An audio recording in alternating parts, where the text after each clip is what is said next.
Segmento Paracadémico. Hoy nos encontramos con el licenciado Saulo Chamorro de la Universidad del Cauca, que nos va a responder las preguntas sobre el entrenamiento deportivo. Bienvenido, profe. Hola, buena tarde, ¿cómo va? Muy bien, gracias, profe, la verdad. Te quería empezar preguntando que a veces muchos piensan que entrenar solo se trata de repetir ejercicios con intensidad. Pero ¿cuál es la diferencia real entre entrenar y ejercitarse? Habría que pensar desde varios enfoques ópticos, ¿no? Pero digamos que una muy particular de la teoría y metodología de la preparación deportiva y no del entrenamiento deportivo, siendo solo un componente del proceso, es que entrenar implica que alguien te entrena. O sea, no es me entreno, sino me entrena.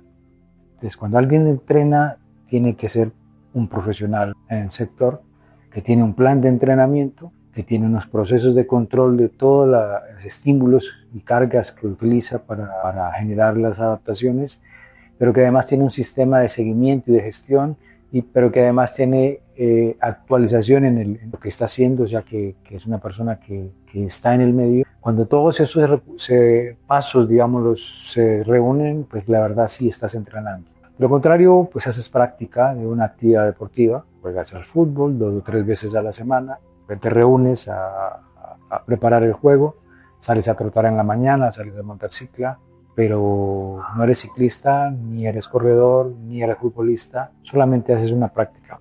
Eso genera un poco de inquietud en la gente que cree que hace deporte, porque al final, ¿qué es deporte? Se me escapa ahora el autor, pero deporte es lo que cree que está haciendo la gente que cree que hace deporte. Y ahí hay un mundo muy claro. Entonces podríamos decir lo mismo de entrenar. Entrenar es lo que cree que hace la gente que va a los gimnasios o que cuando está entrenando. Entonces ahí hay una cosa que revisar. Bueno, acá relacionando todo lo que nos estás diciendo, también se pone a uno a pensar en niveles. Entonces la pregunta siguiente es, ¿cuáles son los niveles de entrenamiento deportivo que distinguen a un nivel recreativo, a un formativo o uno de alto rendimiento? Un poco el problema no es que haya más o menos niveles, sino que no están muy definidos conceptualmente, ni siquiera en la ley del deporte. Entonces, si uno se pone a revisar los conceptos de qué es deporte de iniciación, qué es deporte formativo, qué es deporte competitivo, hasta ahí vamos bien. Pero luego cuando pasas a deporte de alto rendimiento, lo único que hablan es que cuando alto rendimiento es porque tienes un grupo de gente que apoya el proceso desde otras profesiones, digámoslo así. Eso no puede ser alto rendimiento. ¿Cuántos deportistas de alto rendimiento pueden haber en el país? Yo creo que muy pocos, porque el deporte de alto rendimiento, en un consenso internacional que hay, el deporte de alto rendimiento solamente son los que compiten a nivel mundial y olímpico. Estás entre los 8, entre los 15 del nivel olímpico, estás entre los 8, 10, 15 del nivel mundial, eres deportista de alto rendimiento. Los demás son deportistas de nivel internacional, son deportistas de nivel nacional, son deportistas de nivel otro nivel, pero no eres alto rendimiento. Entonces, y aquí comúnmente escuchamos a los profesores y en los institutos departamentales que el deporte de alto rendimiento en el Cauca, no sé cuál.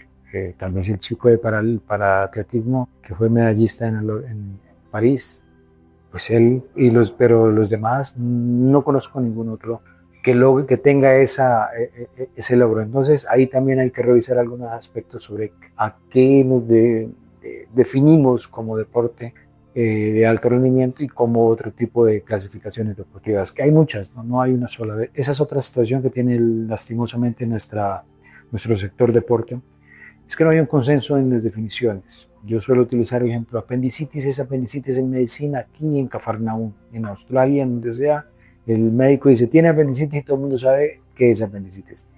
Nosotros, pues un profe lo llama de una manera, otro profe lo llama de otra cosa, otro se inventa otro nombre y ahí nos pasamos dando vueltas y tal vez no avanzamos como debía avanzar la ciencia del deporte por esa misma razón, porque no hemos logrado unificar consensos a nivel de los conceptos. Bueno, se habla mucho de entrenamiento funcional y lo que es el CrossFit y el entrenamiento de alta intensidad. ¿Todos estos son válidos como métodos de entrenamiento deportivo o se trata de conceptos mal utilizados? A ver, el entrenamiento funcional, lo que se asume, lo funcional es que me sirve para algo. Y si me sirve para algo porque es bueno o es inteligente. Nadie hace un ejercicio malo, ni hay un método mejor que el otro, ni hay una forma de hacer mejor que la otra. Es sencillamente lo que necesite el deportista o el usuario o a quien estamos nosotros entrenando. Entonces, según lo que él necesite, tendremos que hacer adaptaciones de un ejercicio, un medio para el cumplimiento del objetivo y luego definir el método que sea más acorde para el cumplimiento del objetivo. Entonces, cuando hablas de entrenamiento funcional, pues entrenamiento funcional es cualquier cosa que se haga bien hecha. Entonces, todos los ejercicios son bien hechos. Entonces, al final, todos los ejercicios serían funcionales. Entonces, el entrenamiento funcional me lo han planteado un poco como el entrenamiento para la vida, para lo que hago cotidianamente, en mi trabajo, lo que sea. Pues eso no es funcional. Entonces, luego viene el CrossFit. El CrossFit posiblemente pues es una mezcla de formas de ejercicio de otros deportes. Pues un poco de gimnasia, un poco de levantamiento olímpico, un poco de calistenia.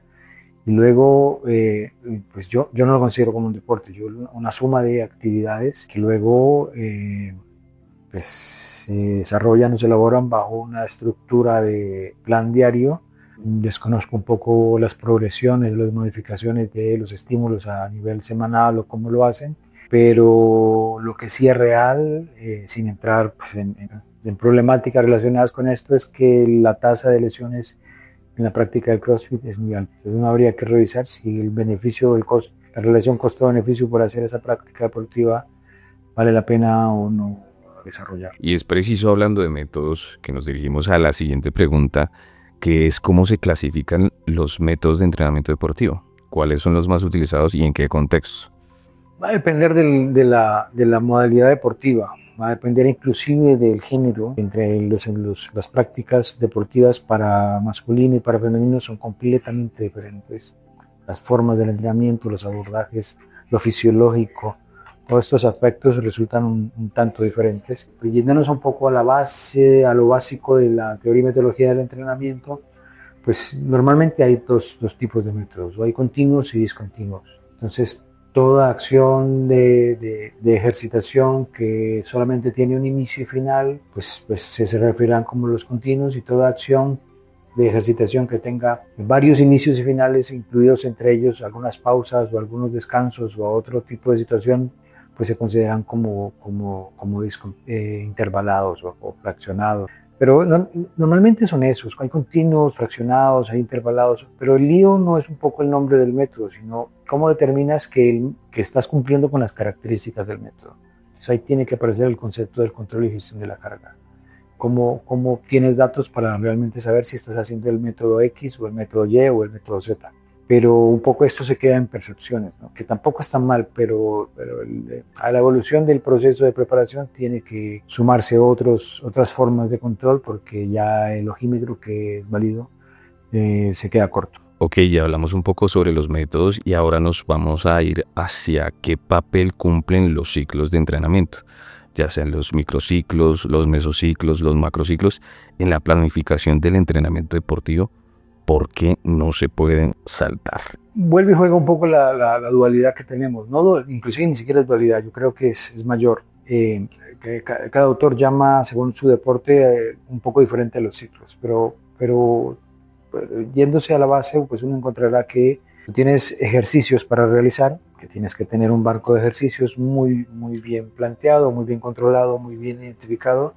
Esa sumatoria de ejercicios te conforman una sesión. Algunos le llaman miociclo, un día de trabajo, bueno, como diferentes autores lo plantean. La agrupación de varios días de trabajo, que se incluirá un microciclo, otro lo llaman morfociclo, otro semana de entrenamiento, bueno, y luego la sumatoria de semanas, el cumplimiento de objetivos, los mesociclos, las etapas o periodos de entrenamiento. Si hablas un poco de periodización, pero si hablas un poco de ATR, porque hablarás de acumulación, transformación y realización, que al final es un poco lo mismo. Siempre hay una base de adaptación previa, luego una fase de acercamiento al ritmo competitivo, de preparación especial, podríamos decirlo, luego una fase precompetitiva, luego una fase competitiva, y la que menos se hace, que para mí la más importante, la postcompetitiva, recibe muy poca atención muchas veces. Pero inclusive los modelos de planificación, también hay una cantidad de modelos o enfoques o formas de hacer planificación. Entonces va a depender, uno, de la formación del entrenador, de la necesidad del deporte, la definición del objetivo a nivel competitivo. Entonces todo eso definirá cómo vas a estructurar un poco esos periodos, esas formas de control del proceso de preparación. Bueno, esto nos pone a pensar un poco también sobre qué tan importante es el principio de progresión en el entrenamiento y qué errores se comete cuando no se respeta este principio. Los principios del entrenamiento son esos, son unas normas, ¿no? Digamos, básicas, con soporte en la literatura científica y en la experiencia de muchos entrenadores, que permiten tomar decisiones en el momento de elaborar un plan de entrenamiento. Y no solamente en la elaboración, sino en la ejecución del plan. Entonces, sí, tal vez uno de los más importantes sería el de la progresión del entrenamiento, la progresión de la carga y ahora la progresión del estímulo, que implica tomar decisiones sobre cuánto y cómo modifico el estímulo o la carga para que haya un incremento de la misma. Pueden ser incrementos diarios, pueden ser incrementos semanales, pueden ser incrementos mensuales, puedes modificar cuántas veces se hace el ejercicio, cuánto dura el ejercicio, modificas la recuperación, modificas cualquier uno de los componentes de los estímulos o de las cargas y eso hará que desarrolle la progresión. Hay muchas formas, últimamente hay algunas basadas sobre percepción, un poco del esfuerzo que hace el deportista, como modelos ACWR, modelos de, digamos, un ratio entre la carga aguda y carga crónica de entrenamiento. Por ahí Tinga es uno de los especialistas en esto.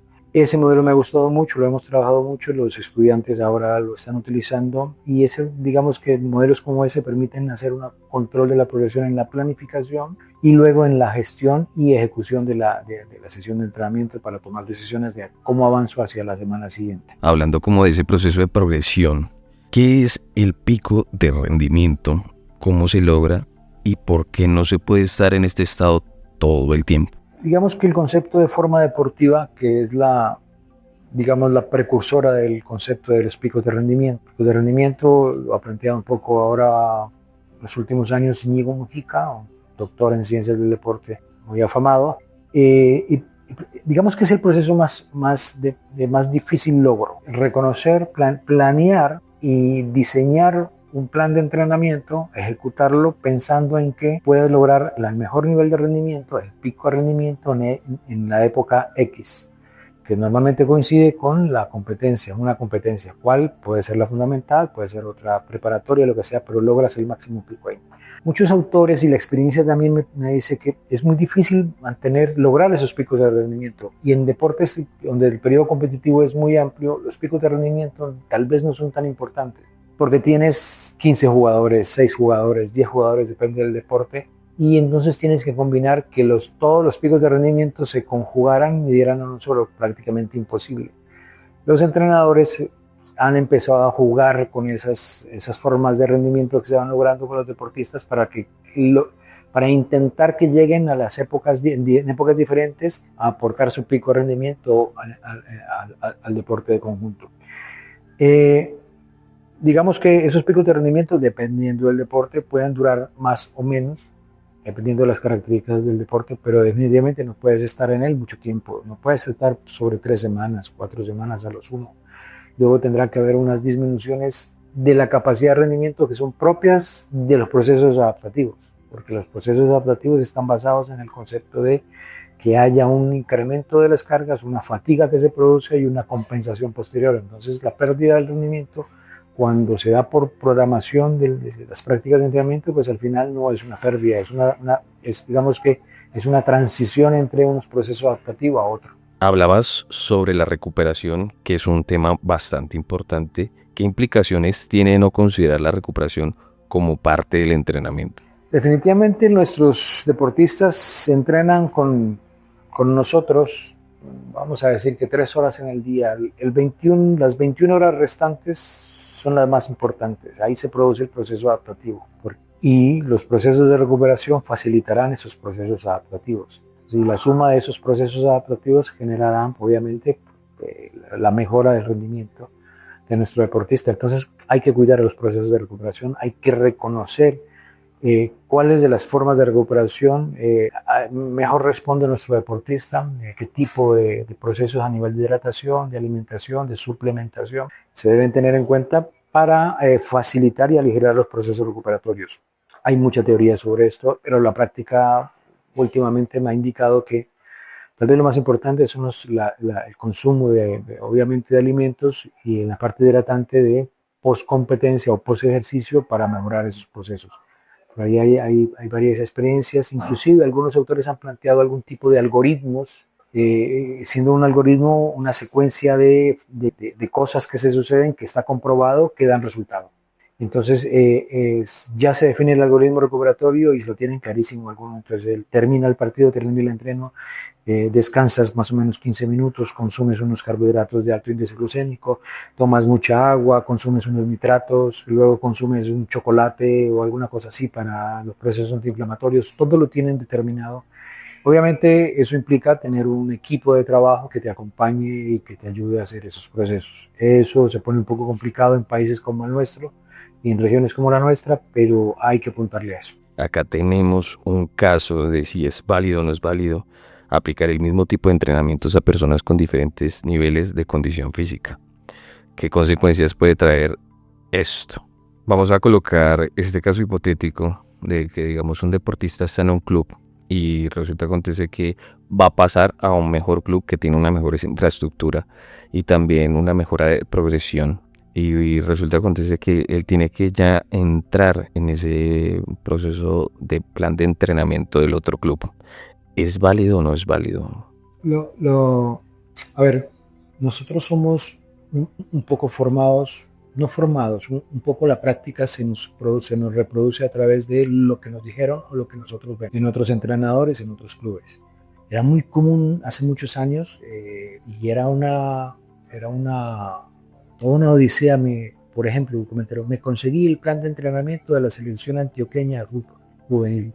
Pues traían el plan de entrenamiento y trataban de replicarlo de una manera exacta sobre los deportistas de la región. Pues al final eso no es posible.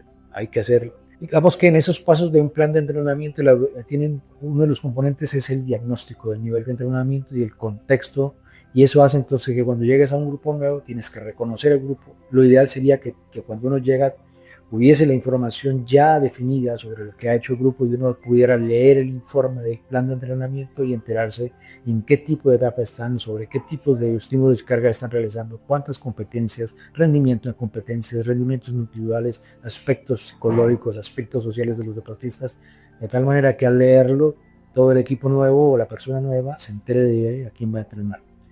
Eso me pasa. Entonces te encuentras con que llegas de cero y tienes que recopilar información de cero y tienes que elaborar definitivamente una nueva propuesta del plan de entrenamiento. Teniendo en cuenta todo lo que hemos hablado, a veces sale muchos entrenadores de autodidactas a asegurar que no necesitan planificaciones, solo motivación. Entonces nos surge esa pregunta de qué opinas sobre esto desde la experiencia científica del entrenamiento. Yo no suelo utilizar el término de empíricos, ni autodidactas, ¿no? Para mí hay dos tipos de formación. La formal, académica, institucional, centros de educación tipo universidades o centros muy desarrollados a nivel de eso. Y la informal, la que me dio la experiencia de la práctica del deporte durante muchísimos años a un gran nivel y que luego he complementado con capacitaciones cortas o cosas así y que he tomado la decisión de ser parte del proceso y ser entrenador también. Entonces, definitivamente hay formas de hacer las prácticas de las sesiones de entrenamiento. Yo puedo decir que estoy de acuerdo con personas que hablen de que planifican en el día a día. Vale, sí, es válido, pero miremos cómo lo haces y qué tienes en cuenta para planear el siguiente día. Entonces otros planifican semana a semana. También es válido, pero dame unos indicadores de rendimiento para el control de la semana. ¿Qué tienes en cuenta para progresionar la carga de semana a semana? Y otros que entrenan por mes, otros entrenan mesociclos directos a competencia, planes de 3 meses, planes a mediano plazo de 6 meses, planes de entrenamiento anuales que ya son un poco más configurados, pero no importa el tipo, sino cómo haces para configurar y utilizar las tareas del entrenamiento que utilizas en cada día, en cada semana, y cómo cada tarea del entrenamiento, que está compuesta por varios ejercicios, tienen un valor de carga que tú puedes cuantificar, que tú puedes luego controlar para que la progresión sea la adecuada. Entonces, y esos aspectos motivacionales son claves, pero no puedes entrenar solo motivacional. ¿verdad? También tiene que saber hacer el deportista porque por más que lo motivemos, si el chico no tiene la capacidad para hacer, pues puede jugar y divertirse. Competir, ¿a qué nivel? Ya, pues, yo creo que no va a ser. Ya entrando como en materia del seguimiento y todo esto, en cuanto al monitoreo, ¿qué herramientas básicas debería conocer alguien que se interesa en el entrenamiento deportivo serio? Yo siempre que tengo la oportunidad de desarrollar algún tipo de charla o ponencia o lo que sea, lo primero que hago es preguntarles a todos los entrenadores o mostrarles, digo, miren, yo no salgo de casa sin esto y abro mi maletica y está mi pito, mi cronómetro, una cinta métrica, que sería lo básico. Después de eso, posiblemente una cuerda larga para medir distancias más largas para que se me facilite. Luego, si ya tengo un poquito más de recursos, unos pulsómetros. Si ya tengo un poco más de recursos, pues tengo un dispositivo GPS y para hacer evaluación de rendimiento y utilizo un celular como si fuera un laboratorio con aplicaciones como MyUlab del doctor Carlos Balsalobre. Y de ahí para adelante todo lo que pueda sumar a nivel de programas, algunos gratuitos que se pueden encontrar en la web y ahora echar mano un poco a la inteligencia artificial. Pero la inteligencia artificial no para que te haga, sino para facilitar los procesos. La tecnología no es una cosa más que un acelerador de los procesos. La tecnología no va a reemplazar al entrenador ni a nadie. La tecnología sencillamente aligera los procesos. Entonces, pero para aligerar el proceso yo tengo que ser experto en el proceso para saber qué es lo que estoy haciendo. Porque si no, pues seguramente no voy a lograr lo que realmente quiero, el objetivo que realmente quiero con el uso de implementaciones tecnológicas que faciliten, no que me hagan, que faciliten mi desarrollo profesional como entrenador, o como preparador, o como metodólogo. Y eso hace ya que en el país, pues, yo digamos que tengo la posibilidad de plantearlo así, se esté generando un nuevo componente en los equipos de trabajo en los clubes grandes, que es el Sport Science, que es el investigador en ciencias del deporte. Eso no es nuevo, eso hace 10 años aproximadamente en Europa, en Australia, en Estados Unidos. Hay profesionales encargados del análisis de los datos, que es el puente entre los que miden, los que evalúan y el entrenador para entregar la información que él pueda utilizar. Tenemos que empezar a cabalgar sobre esa línea de los Sport Science y bueno, creo que el uso básico de herramientas tecnológicas es un acercamiento. Una de las preguntas, y no menos importante, es ¿cuándo se considera que una persona entrena mal? ¿Hay señales claras que inquieten más allá de la fatiga o el dolor? Cuando una persona entrena mal, realmente lo primero que sucede es que abandona la práctica. Para mí el mejor indicador del control del buen manejo de los procesos de preparación es la adherencia. ¿Qué significa eso? Que el chico vuelva al otro día. Que la señora que entrena actividad física vuelva al otro día. Porque el día que ellos desertan significó que algo pasó. Una carga de admisión intensa, unos ejercicios muy dificultosos para realizar, un trato no adecuado hacia el deportista, una cantidad de cosas. Un poco más específico, pues normalmente es que empiezan a presentarse lesiones continuadas o son lesiones crónicas o empiezan a haber malestares para poder conciliar el sueño o empiezan a haber situaciones relacionadas con procesos gastrointestinales que por ahí digamos que es una de las primeras indicaciones o indicadores de que algo no está bien en el proceso del entrenamiento y que posiblemente haya un desgaste mayor al cual debería estarse sometiendo a esa persona. También entra ahí un poco el reconocer, ¿no? Los gestos de los deportistas. Uno tiene que conocer a su deportista y saber que un solo gesto de sus manos, de su cara, están indicando que está desanimado, que está desmotivado, que le duele algo, que no está de acuerdo. Y luego, pues obviamente la comunicación entre el entrenador y sus deportistas pues es clave para determinar todo eso. Ya para terminar, tenemos un caso que nos tiene pensativos. Pongámosle de esta manera, una persona que entrena 5 veces por semana, ¿cierto? Hace rutinas intensas, repite ejercicios de moda que se encuentra en redes sociales y termina cada sesión exhausto. Pero después de meses, no hay mejoras visibles en su rendimiento, su fuerza ni en su bienestar. Está entrenando mal, le falta algo. ¿Qué se puede hacer en estos casos así? Hay una frase, creo que es Arcioski, uno de los grandes clásicos del entrenamiento deportivo, Es un poco fuerte, pero es muy diciente y dice, cualquier idiota puede fatigar a otro idiota. No todo lo que hay en Internet es malo, no todo lo que hay en Internet es bueno, no todo lo que mires hacer a los equipos cuando hay transmisiones deportivas ese es lo más correcto, más adecuado. Todo dependerá del contexto, de la edad de tus deportistas, del objetivo, de la preparación, de tu capacidad para que ese ejercicio que estás planteando, porque lo manejas, porque lo controlas, porque tienes que saber controlar el ejercicio. Entonces la sumatoria de todo eso, pues hace que a veces esas modas o esos ejercicios a veces terminan en accidentes, a veces terminan en situaciones de lesiones, sobre todo en salas de gimnasio, en salas de acondicionamiento físico. Hay mucho tipo de lesión por desatención, por intentar hacer algo que raya. Yo a veces digo, a ese ejercicio le falta poquitico para semáforo, con todo respeto a la gente que hace sus prácticas económicas en el semáforo. Pero es un ejercicio totalmente descontextualizado, que parece más de circo, que tampoco tengo problema con un circo, pero es una forma de circo, es un ejercicio rarísimo, es una locura ese ejercicio, y sin embargo la gente intenta hacer esas cosas en los gimnasios. Es una cosa un poquito compleja, un poco porque no tengo la certeza, pero podría ser un juicio, es decir, mucha de la gente de los gimnasios no tiene la preparación ni la formación, saben y conocen mucho de la práctica de fitness o del culturismo, porque lo han practicado muchísimo, pero de ahí a tener la capacidad para determinar formas de entrenamiento más adecuadas, seguras, ahí hay un poco trecho largo. Ahorita tocaste algo muy importante que es en general para cualquier deportista o quien aplica en un ejercicio, que es el proceso de la edad. A veces se considera mucho que llegar como a la parte de los 30 es como ya que genera como un proceso de declive, ¿cierto? Pero digamos que se pueden ver con claridad otros puntos de vista, se puede mejorar o siempre va a tener como ese proceso de declive.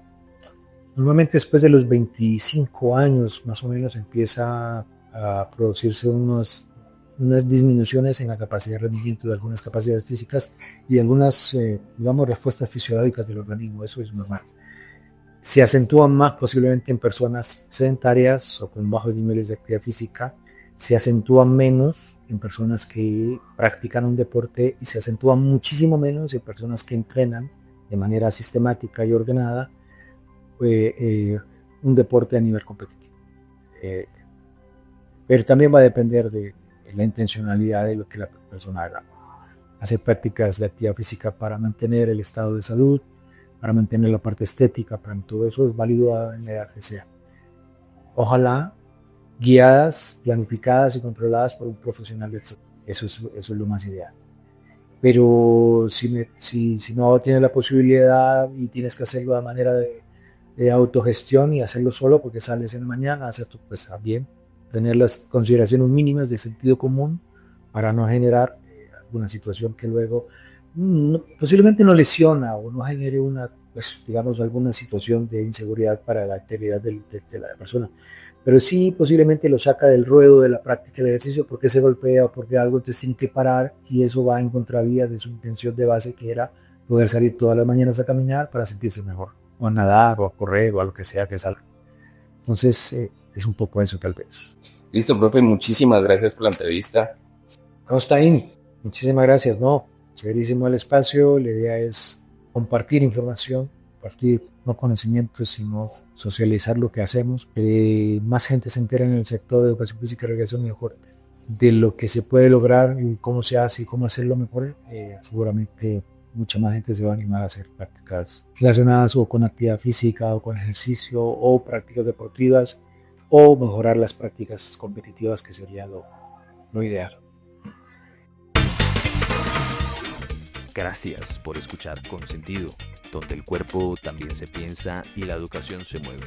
Si te gustó este episodio, compártelo y síguenos en Spotify, YouTube y Facebook como @podcastconsentido. Nos escuchamos en el próximo capítulo. Chao, chao.